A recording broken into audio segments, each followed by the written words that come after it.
the commanding power of a smile. Hi everyone, Mazen here. Welcome to the Maximal Life. Your body is a reporter that is constantly communicating with you and the people around you. Your brain is a bank, and whatever you deposit, your experiences, your attitude, your interactions with other people, will be the deposits that you withdraw from. While life can sometimes be a mixed bag, and many things are out of our control, such as the behavior of other people, we can always choose our own attitude and behaviors. Many of us have conditioned responses to the many different challenges in life. Cultural conditioning would have us perceiving every change as a stress, every challenge as a problem, and every stranger as a threat. The resulting mindset from these conditioned responses leave us seeking distractions, avoiding each other, and spending our money on things we don't really need. As maximal achievers, we strive to ascend cultural conditionings because we see through the scheme and the myths of stress. We've debunked the myth of stress by recognizing it as merely a non-specific response in the body to any form of change. We've delved into the science which proves that stress is just energy that we can harness and benefit from by choosing to perceive it as a challenge rather than a threat. Now it is the time to take this knowledge a step further. What's the simplest and most powerful way to position our mindset for maximal results on a daily basis? The answer is literally right under our nose. Thomas Paine, one of the founding fathers of the United States, said, "The real man smiles in trouble, gathers strength from distress, and grows brave by reflection." Smiling improves your health. I'm not certain whether or not Mr. Paine was aware of the scientific accuracy of this statement, but the act of smiling, the activation of the smiling muscles in the face, release neuropeptides. And neuropeptides alter your mood and alleviate negative stress. Neuropeptides are tiny molecules that support communication between the neurons that tell the entire body if we were happy, angry, nervous, excited, everything. The feel-good neurotransmitters are dopamine, serotonin, and endorphins, and they're all released when a smile crosses our face. These neurotransmitters also lower blood pressure and regulate our heart rate. Many of today's pharmaceutical antidepressants contain synthetic concoctions that imitate the positive effects of these feel-good chemicals and often come with several unpleasant side effects. So, am I seriously asking you to start smiling more? Yes, I absolutely am. Maximal achievers, we need to start smiling more. Seriously. And as an added bonus, smiling makes you better looking. Did you know that several studies have proven that we are better looking when we smile? Here you go, I'm gonna smile now. It's true, and when you smile, people treat you differently. You are regarded as more attractive and sincere. Smiling opens doors where there were only walls, in both business and in our personal relationships. A study published in the Journal of Neuropsychology reported seeing a smiling face activates your orbitofrontal cortex, the part of your brain that processes feeling rewarded.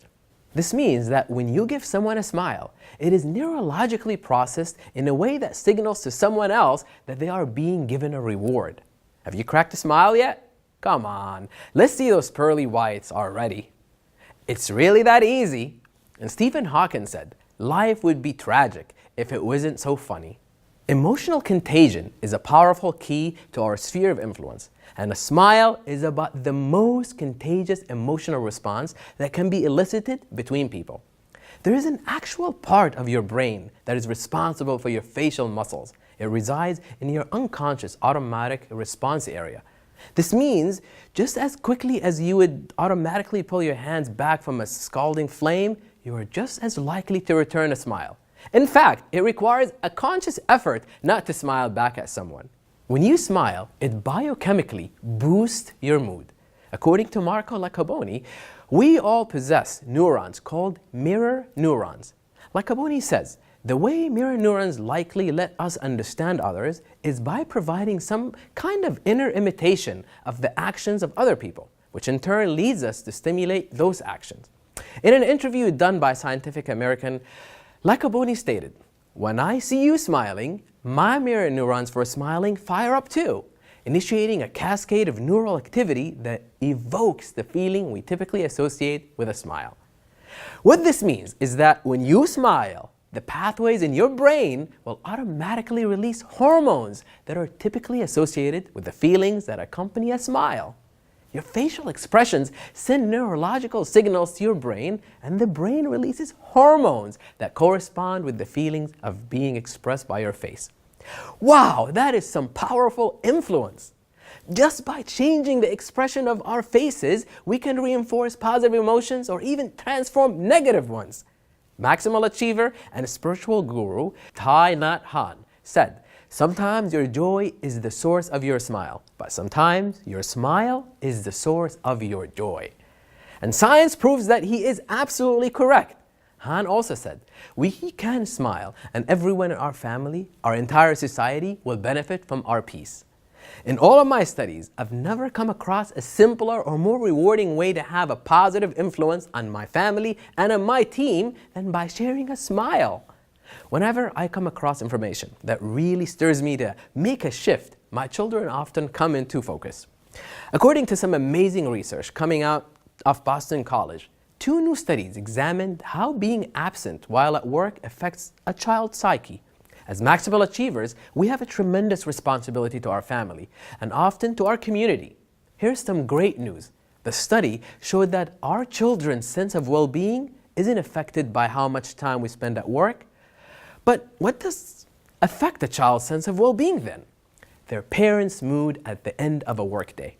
A brilliant philosopher and educator named Shinichi Suzuki said, "Children learn to smile from their parents." So, at the end of the day, it's vital to your maximal life to walk into your home with a big smile. Anytime I think about getting home at the end of the day, I can hear my kids in my head saying, "Daddy's home, Daddy's home." That always makes me smile. But sometimes, when we walk through the door, still distracted by the details of the day and often exhausted, we can breeze right by our loved ones without realizing what we are missing. Remembering back to when I started my first company, I was working crazy long hours. Sometimes I don't even get home till like 10 or 11 o'clock at night. My wife is pregnant with our first child. And while we were both really excited to start our family, I noticed that she doesn't quite seem herself in the mornings, which is becoming the only time I really get to see her. I think about her often, and she and my unborn child are a major driving force in my desire to be successful. I want to provide for her, give her an abundant life, make her happy, make her proud. She tells me often how proud she is of me and lets me know that she appreciates me and what I do. Still, when we see each other for a few hours in the morning, I can see that the sparkle in her eye is gone. She had mentioned before that she's missing me. But what can I do? I have so much responsibility to my career, to my team, and I'm trying to secure a future from my growing family. I tell myself, she's just tired. She's pregnant after all. Maybe it has something to do with hormones and some other hormonal changes. Maybe it was something I said. Maybe I'm imagining it. Everything was fine, basically. We weren't fighting. Things had been fine, and actually things are kind of okay between us. Still, a few days a week on my drive to work, I find myself analyzing the past few interactions we've had, searching for a reason why things between us just felt off. Finally, it struck me like a pile of bricks. All this time, she's been telling me quite clearly what the problem is. She misses me. At first, I feel defensive. I'm not doing anything wrong. I'm working. I'm securing our home, our future. I feel angry. She tells me that she understands that my schedule is just crazy right now, and she knows it isn't personal. I catch a glimpse of myself in my office mirror that day, and I'm not happy with the way I see myself. I look tired, I'm over-caffeinated, I'm not eating healthy. When I even bothered to eat at all, I still considered lunch the productivity thief, a joke I have with my colleagues at the office. But today, I stare right into the mirror, and I recognize the look on my face. It's the look of a man hitting for a burnout. I'd seen it before on my colleagues. I speak to my mentor, and he tells me to go home early that very day and notice any differences, and by early, I mean on time. That night, I walk through the door at 5:30 p.m., and I will never forget my wife's face. She's shocked at first, and then the shock gives way to a beaming smile. There is that sparkle, I think it to myself. As I watch her cross the room to greet me, I catch another glance of myself in our entryway mirror. And this guy is way different from the guy earlier this morning. He's grinning ear to ear. The next morning, we laugh over breakfast and we hold each other for a few minutes before I leave to work. All day long, I feel like I can take on the world.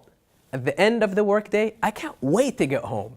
I'd been so preoccupied with work that I hadn't realized I had lost my verve, my enthusiasm. And it was because I missed her too. I miss my wife. Many couples experience strain from demanding work schedules, and it often devolves into blame and resentment. From my own experience, I learned that it is a matter of priorities. Dwight D. Eisenhower once said, "What's important is seldom urgent, and what's urgent is seldom important." Work often seems urgent, but my relationship with my wife is important. Today, I have 3 children to get home to at the end of a workday. I can't always be on time, but it's always a priority in my mind. The smiles on their faces when I get home from work is the same smile I take to work with me the next morning. It's the same smile that motivates my team to give their best effort, and it becomes the same smile on their faces as well. And it's even the same smile that closes those big deals and opens up the most exciting doors.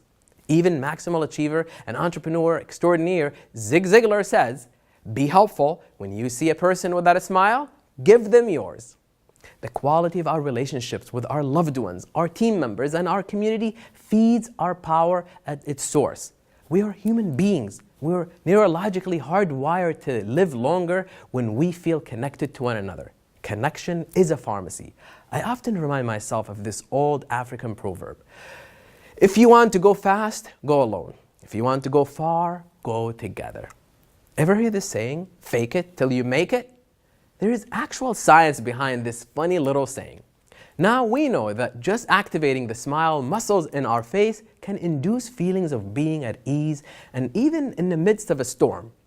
With this in mind, scientists did a study of 2 groups.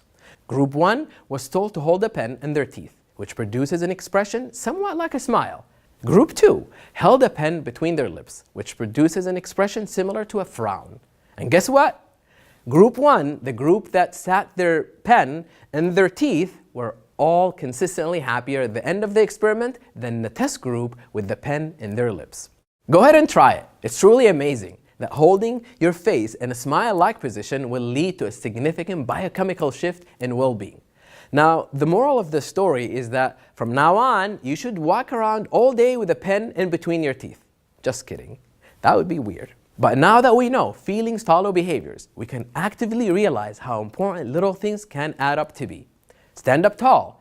Act the way you would act if you were feeling great, even if you're not feeling so great. You will find that your feelings will follow your behavior.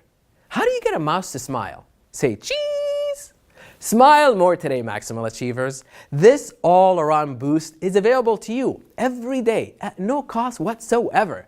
And what you stand to gain can be beyond your greatest expectations. Take advantage of your own power to create happiness. It's kind of supernatural to feel how quickly your whole mood can enliven and elevate when you shift from a serious facial expressions to a simple, self-assured smile.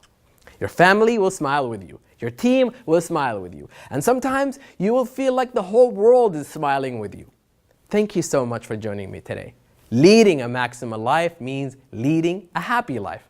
Smile and then simply stand back in awe of your own ability to create happiness for yourself and everyone around you. If you like what you have seen and heard, please subscribe.